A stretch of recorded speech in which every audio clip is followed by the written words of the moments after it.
So I've been using the 15-inch MacBook Air as my everyday laptop for a little over a month now, and I think that this is the closest Apple has ever gotten to the perfect notebook. But that doesn't mean that I'm going to keep using it, nor should you rush out to buy one. Let me cook here. Since the MacBook Air debuted 15 years ago, it hasn't been offered in a size greater than 13 inches. For a few years there, we even had a smaller version available at 11.6 inches, but never larger than 13, and it just never made sense. The simple reality is that a lot of people just want big screens, be it due to aging eyesight, larger workspace requirements, laptop-only workflows, whatever. And until last month, the only way to get an Apple laptop larger than 14 inches in size was to spend at least $2,500 for a 16-inch MacBook Pro. That is hulkingly overkill for many that merely seek more display screen real estate. Adding a larger panel to the M2 MacBook Air that everyone already liked was pretty much a no-brainer, and most everything that was good about that machine transfers over to this one. The phenomenal keyboard is the best that Apple has ever put in a laptop, better than the MacBook Pro, with excellent travel and a full-size function row. The webcam, it's not going to hold a candle to a smartphone, but it provides better picture quality than most competing products and offers a number of useful effects. And some slightly less useful.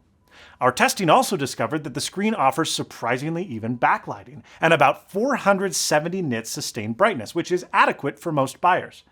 Now, that larger display does require a beefier battery, but our testing still achieved 10 to 11 hours of fairly heavy mixed use, which is, in a word, great.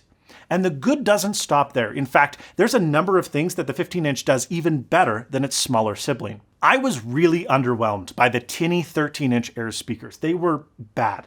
The 15-inch Air has much better low-end response and avoids distortion altogether.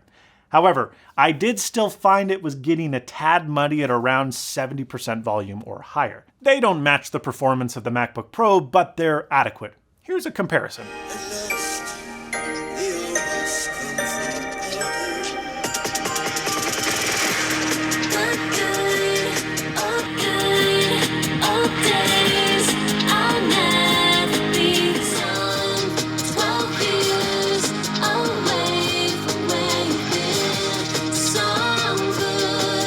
We also discovered last year in our review of the 13-inch M2 Air that the silicon throttled fairly heavily during sustained workloads, due to, frankly, the lack of a spinning fan. The 15-inch MacBook Air continues this trend, and it still can't match the performance of an actively cooled M2 Mac Mini. However, it makes fairly major improvements over the smaller Air in sustained workloads across the board, from synthetic tests like Cinebench to real-world workloads such as video encoding tasks and Xcode project compile times. Given the nearly identical-looking cooling strategy, this basically comes down to good old physics. Greater thermal mass can absorb and dissipate greater thermal energy. Go figure. While the keyboard doesn't add any features over the 13-inch Air, the trackpad certainly does, gaining a massive size increase. Other small changes found between models are that I personally find the 15-inch Air easier to open one-handed, given that it has a heavier bottom case. And despite having the same webcam, allegedly, the 15-inch Air to my eye seems a little bit sharper than the 13-inch Air. Additionally, the same size notch, but on a bigger screen this time, means that you're less likely to encounter apps that push menu bar items across said notch, though it'll still happen pretty often if you're a heavy Pro Apps user. Whereas these computers share the same strengths, they also share the same weaknesses. I mentioned in last year's M2 Air review that the advertised starting price is a bit of a lie because anybody wanting to future-proof themselves would do well to avoid this insane stock configuration: 256 gigabytes of storage and 8 gigs of memory in 2023. For reference, those were the same stock specs on the 2015 MacBook, a computer with the same starting price tag as this one, but released 8 years ago. Furthermore, like the 13-inch Air before it, the upgrade pricing for memory and storage on this machine is ludicrous. We live in a world where you can pick up a 2TB Samsung 980 Pro NVMe SSD with 3 times greater disk speeds than the SSD found in this machine for $100. $100. What does Apple charge to upgrade to the same 2 terabytes of storage? Oh, just 8 times more than that? By the time you hit what I would consider a reasonable configuration for now and into the future, you're no longer at $1,300. You're at $1,700. And guess what you can get for $1,700? That's right, a 14-inch M2 Pro MacBook Pro. That is a machine that has a massively improved display, best in class, in fact, with a high refresh rate, HDR, mini LED backlighting, better color accuracy, and dual pixel native resolution. It's a machine with a significantly faster SoC that also stays whisper quiet, but offering better performance and similar battery life.